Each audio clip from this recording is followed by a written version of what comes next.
Baik dah Ina.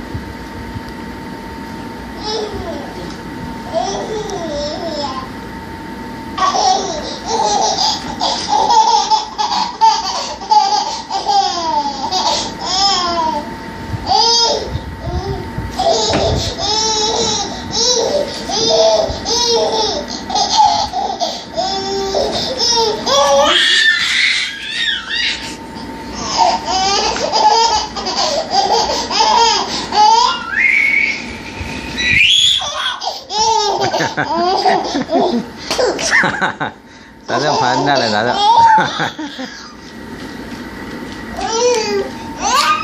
Wah, ada awal. Macam mana? Sasa ni Sasa, cucuk Sasa cucuk.